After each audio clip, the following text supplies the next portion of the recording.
Hi guys, we're back. We have another live stream build that I completed this week, and it is the 1/32 scale Revell Spitfire Mark 22 or 24. It could be either one. And it was original Matchbox tooling. And this kit I actually won for being the Revell Model Builder of the Month, and they let me pick out any kit up to $30, and this was the most expensive one they had in stock at the time. So that's what we got.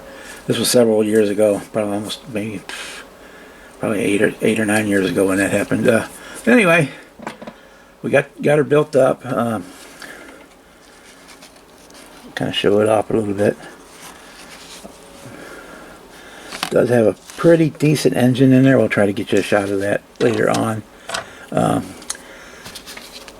I picked the paint scheme that I thought looked the coolest out of the 3 or 4 that were in the kit. Turned out well. We used a Vallejo paint to do the painting on it, and then we did some oil and chalk weathering on it, and yeah, it turned out pretty good for what I'm concerned with. Okay, do a quick flip over. You like to see the bottom side. Here we go. Set it down here. Apologize, I wasn't really set up to do this today, but we're doing it. I was doing another one. I said, oh yeah, I need to shoot that one. Okay, so there's the underside. Back over here.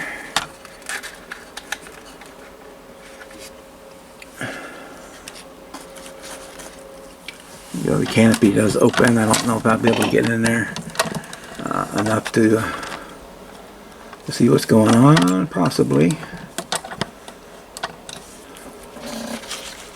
See the instrument panel in there, and then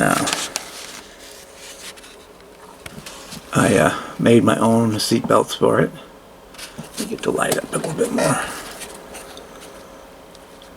because the kit did not come in with any, and I didn't want to use the pilot, so I made some seat belts for the kit. Other than that, it turned out pretty good. Oh, sorry guys, we're having a hard time tonight to get in there from the other side. And then we'll take off the engine cowl, the top of it anyway. You can take off both sides as well, but I'll just take off the top, and you get that big ripping engine in there, which is pretty cool. Got a fair amount of detail for what it is. But anyway, I'll shoot some pictures. I know a lot of my subscribers are more into cars than airplanes, but it is what it is. But yeah, I hope you enjoyed this video, and we'll put some pictures at the end, and we will see you guys next time. Bye.